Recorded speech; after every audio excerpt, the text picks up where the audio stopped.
profeta Jeremias foi escolhido muito jovem. Ele pensava que não tinha condições de exercer aquele chamado que Deus havia chamado, mas Deus capacita aqueles a quem Ele chama. Então, Jeremias agora vai desenvolver o seu talento. Vamos pedir a direção de Deus? Senhor, nós estamos lendo esse livro do chamado de Jeremias e tudo que ele vai falar. E eu peço que o Teu Espírito venha falar também conosco. Em nome de Jesus, amém. Jeremias capítulo 2, versículo 1.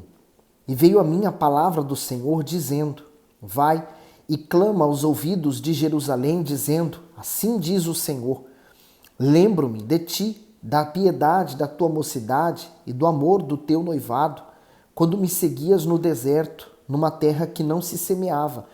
O comentário diz, lembro-me de ti. O Altíssimo tinha saudade do seu povo quando este vivia no primeiro amor e o seguia no deserto, em total dependência. A mocidade diz respeito ao período em que os hebreus foram libertos da escravidão e firmaram aliança com o Senhor Eterno no Monte Sinai. Naquela época, os israelitas abraçaram a fé e os mandamentos com lealdade e dedicação, tal qual uma esposa que se apega ao marido na lua de mel. Mas com o passar dos anos, o povo se rebelou contra ele e sua fidelidade ficou apenas na memória de Deus. Isso representa bem aqueles que hoje perderam sua devoção inicial. Podem até fazer parte de uma igreja, mas são frios e indiferentes às questões espirituais. Se você se encontra nessa situação, saiba que o Altíssimo tem saudade de sua pureza, de suas orações fervorosas e de sua sede em aprender sua palavra. O amor dele continua o mesmo, portanto se arrependa e se volte aos seus braços. Então, eu tenho dito isso, exatamente isso, que um dia Israel fez uma aliança com Deus e prometeu seguir e servi-lo, mas depois ele se influenciou. Não sei se você lembra, lá atrás, em Êxodo, aliás, em Josué, na conquista da terra prometida, Deus havia estabelecido que eles tirassem aqueles habitantes da terra para que eles pudessem habitar, porque aqueles habitantes poderiam ser um tropeço, e tem sido, é o que nós temos visto ao longo da história de Israel, e o quanto Israel se desviou do caminho. Às vezes a pessoa se pergunta, eu preciso ir todos os dias na igreja? A razão, a maior das razões está aqui. Por que Israel se desviava? Por falta de ouvir a palavra de Deus. Então, a nossa constância em ouvir a palavra de Deus, em ir à igreja, nos favorece no sentido de nós guardarmos a palavra que estamos ouvindo. Então, ele continua assim no 3. Então, Israel era santidade para o Senhor e as primícias da sua novidade. Todos os que o devoravam eram tidos por culpados. O mal não vinha sobre eles, diz o Senhor. O comentário do 3 diz, Israel era santidade ao Senhor. Aos olhos do Altíssimo, Israel representava as primícias, isto é, a parte mais valiosa da colheita. As primícias eram consagradas ao Senhor e entregues ao sacerdote, como está em Números 18:13. Portanto, cabia a Israel ser dedicada a Deus e cumprir seus propósitos. Com isso, todos os que se atrevessem a se levantar contra a nação seriam considerados culpados, pois a fidelidade espiritual do povo lhe concedia total proteção. Zacarias 2, versículo 5. Pois eu, diz o Senhor, serei para ele um muro de fogo em redor, e para a glória estarei no meio dela. Então olha o tipo de relacionamento que Deus quer ter conosco, né? Deus vai estar no meio. Ele será esse muro de proteção de fogo. Eu pergunto, quem vai passar por esse muro, né? Se há alguém querendo o meu mal, vai ter que passar por esse muro de fogo. Como vai conseguir? O 4. Ouvi a palavra do Senhor, ó casa de Jacó, e todas as famílias da casa de Israel. Assim diz o Senhor, que injustiça acharam vossos pais em mim, para se afastarem de mim, indo após a vaidade e tornando-se levianos. O comentário diz, que injustiça o Altíssimo poderia ter cometido contra o seu povo para ser abandonado. Todo o tempo o Senhor havia tratado os israelitas gentilmente, sem imputar a eles qualquer indignidade ou desapreço. Todavia eles os desprezaram, trocaram-no por aquilo que não tinha nenhum proveito, isto é, por falsos deuses que não passavam de obras feitas por mãos humanas. Toda essa rejeição a Deus tinha como causa o esfriamento espiritual. Ninguém cai na fé de uma hora para outra. Ao contrário, a apostasia acontece gradativamente, assim como ocorreu com Israel. Nesse caso, por estar com a vida estável, a nação se esqueceu da fidelidade divina e se afastou dos seus caminhos. Começou a preencher seu tempo com atividades que pareciam mais interessantes e assim a fé e a devoção ao Senhor foram preteridas. Desde os tempos antigos, esse é o trajeto que leva o servo de Deus ao esfriamento e à queda espiritual. Esse é o momento em que o povo de Israel se esquece que ele é o Criador e eles são a criatura. Quem é que precisa de quem? Né? Então a criatura precisa do Criador. Então quando se esquece, começa a achar que o Criador deve favores a ele. Né? O problema não é quando o cão balança o rabo, mas é quando o rabo quer balançar o cão. E é assim que nós temos visto muitas pessoas em relação a Deus. Elas querem que Deus faça tudo se mover em torno dela e da vida dela. E infelizmente essas pessoas se afastaram de Deus. Para você entender, a natureza humana, a natureza terrena, ela é assim. Ela é propensa a se guiar para o erro, né? Ela abandonar o caminho certo. No 6. E não disseram, onde está o Senhor que nos fez subir da terra do Egito, que nos guiou através do deserto por uma terra árida e de covas, por uma terra de sequidão e sombra de morte, por uma terra pela qual ninguém transitava e na qual não morava homem algum. E eu vos introduzi numa terra fértil, para comerdes o seu fruto e o seu bem. Mas quando nela entrastes, contaminaste a minha terra, e da minha herança fizeste uma abominação. O comentário diz o seguinte: minha terra, o Altíssimo, deixa sua autoridade clara sobre a terra de Israel, pois ela lhe pertencia. Sendo este território fértil e rico, o Senhor o escolheu e deu um povo pequeno e frágil, que outrora era escravo. Como pode alguém receber tudo e depois desprezar quem o beneficiou? A queixa divina contra a infidelidade de Israel vale também para os servos de hoje. Sem o Altíssimo, Israel era como nada, assim como todos nós. João 15, 5. Eu sou a videira, vós as varas. Quem está em mim e eu nele, esse dá muito fruto, porque sem mim nada podeis fazer. A vida é extremamente difícil sem Deus e por isso ele nos convida a servi-lo. E ele falou, se alguém servir Jesus, o Pai o honrará. Então, comece a servir a Jesus. Quando você tem essa disposição, então ele dá para você, para que você possa servi-lo e cada vez mais. No 8. Os sacerdotes não disseram, onde está o Senhor? E os que tratavam da lei não me conheciam, e os pastores prevaricavam contra mim. E os profetas profetizavam por Baal, e andaram após o que é de nenhum proveito. O comentário diz, os que tratavam da lei não me conheciam. Os sacerdotes, os profetas e as lideranças de Israel se corromperam, abandonando o único e verdadeiro Deus e o compromisso de ensinar e guiar o povo até ele. É fácil conhecer as escrituras sagradas de forma teórica e não conhecer o seu autor. Há pessoas que carregam o nome de servo, têm o discurso de servo, mas nada têm de Deus. Ao contrário, vivem apenas interessadas em si, pois não têm complacência com aqueles que sofrem. E em vez de levarem a palavra da salvação, levam o engano como faziam os religiosos da época de Jeremias. Seguindo para o 9. Portanto, andai, ainda contenderei convosco, diz o Senhor, e até com os filhos de vossos filhos contenderei, pois passai as ilhas de Quitim e vede, e enviai a Quedar e atentai bem, e vede se jamais sucedeu coisa semelhante. Houve alguma nação que trocasse os seus deuses, ainda que não fossem deuses? Todavia o meu povo trocou a sua glória por aquilo que é de nenhum proveito. O comentário: insensatez. O povo deveria olhar para os demais povos e constatar que nem mesmo as nações pagãs eram capazes de trocar seus deuses por outros. Embora eles fossem falsos e não lhes ajudassem nada, no entanto Israel havia cometido a loucura de trocar a glória do Altíssimo por algo que não lhe oferecia nenhuma vantagem.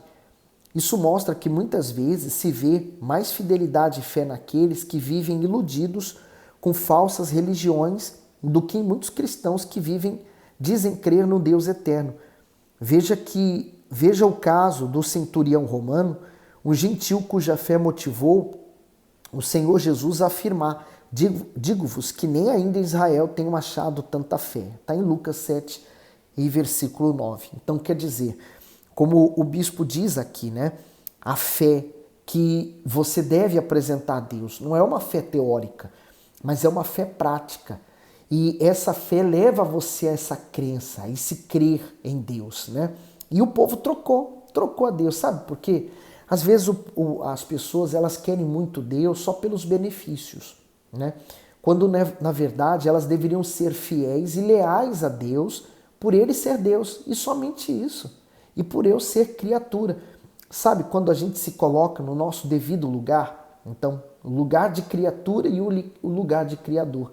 E Ele quer muito mais do que isso, esse relacionamento, né? Da pessoa com um Deus. Ele quer ser amigo, né? Em outras passagens, Ele quer ser o esposo. Em outras passagens, Ele é o noivo. Então, quer dizer, Ele quer muito mais do que simplesmente ser um relacionamento da criatura adorando o seu Deus. Ele quer ser um amigo, diferente dos outros deuses desse mundo. Espantai-vos disso, ó céus, e horrorizai-vos. Ficai verdadeiramente desolados, diz o Senhor. Porque o meu povo fez duas maldades. A mim me deixaram o manancial de águas vivas e cavaram cisternas rotas que não retêm água. O comentário diz manancial de águas vivas. É assim que o Altíssimo se define para o povo de Israel. Sua queixa é que a nação cometeu uma loucura por causa da cegueira espiritual. No Oriente, a água é extremamente valorizada, pois não é encontrada com facilidade, como em outros lugares do mundo. Assim, ter uma fonte significava prosperidade, segurança e prestígio para todo o clã. Dessa forma, como alguém poderia trocá-la por uma cisterna rota, que nem sequer pode conter a água da chuva que raramente cai naquelas regiões? No entanto, foi exatamente isso que Israel fez com o Senhor. Tolice semelhante comete a pessoa que se afasta do Altíssimo. Ela perde a oportunidade de desfrutar do único manancial inesgotável de bênçãos, capaz de jorrar água a todos à sua volta para ter um reservatório repleto de água contaminada. Não precisa ser altamente instruído ou inteligente para saber que não há vida plena longe de Deus. E eu vejo isso acontecer com tanta frequência na igreja. Por exemplo, pessoas que um dia até tiveram uma grande experiência com Deus, mas movidos pelo coração enganoso, elas voltaram para o mundo e começaram a beber das fontes desse mundo. O pior é que essas fontes do mundo não saciam, e a pessoa vive depressiva, uma tristeza excessiva, um vazio enorme que não se sacia. Então a pessoa prefere viver assim, porque ela trocou, como Esaú, né? Ele trocou o direito da bênção, da primogenitura, por um prato de lentilhas naquele momento. É dolorido. 14. Acaso é Israel um servo? É ele um escravo nascido em casa? Porque, pois, veio a ser presa, os filhos de Leão rugiram sobre ele, levantaram sua voz e fizeram da sua terra uma desolação. E as suas cidades se queimaram e ninguém habita nelas. Até os filhos de Nofe e de Táfnis te quebraram o alto da cabeça. Porventura, não fizeste isso a ti mesmo, deixando o Senhor teu Deus no tempo em que ele te guiava pelo caminho? Agora, pois, que te importa a ti o caminho do Egito, para beberes as águas de Sior? E que te importa a ti o caminho da Síria, para beberes as águas do rio? O comentário do 17 e 18. Israel deixou o Senhor e passou a beber das águas do Egito e da Síria. Isso significa que a nação buscou alianças políticas com povos estrangeiros, embora houvesse sido determinado que ela não fizesse. Isso resultou em degradação moral e ruína espiritual ao povo, pois preferiu beber água suja dos rios lamacentos das nações idólatras a beber a água pura do manancial de águas vivas.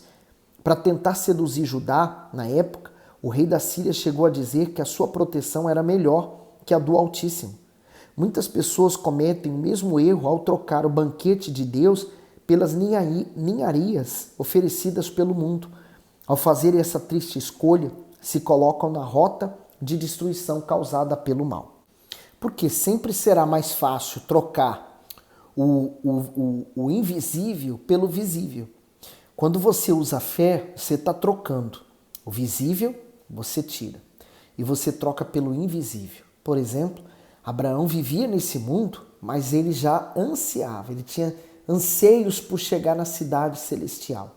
A cidade cujo arquiteto é o próprio Deus. Então, é isso que ele está querendo dizer, né? E essa aliança. Quantas pessoas, por exemplo, chegam na igreja sem trabalho e elas oram pedindo que Deus lhes dê um trabalho. E às vezes uma porta se abre. Só que aquele trabalho não foi uma bênção. Foi uma sugestão ou uma oportunidade que o diabo viu de laçar aquela pessoa. Porque o trabalho tira completamente todo o tempo dela de buscar Deus. Então, aquilo não foi uma bênção, foi uma armadilha, uma cilada. E a pessoa não estava atenta, ela aceitou como bênção e depois caiu na fé. No 19, a tua malícia te castigará e as tuas apostasias te repreenderão. Sabe, pois, e vê que mal e quão amargo é deixares ao Senhor teu Deus e não teres em ti o meu temor, diz o Senhor dos Exércitos. Comentário do 19, a tua malícia te castigará.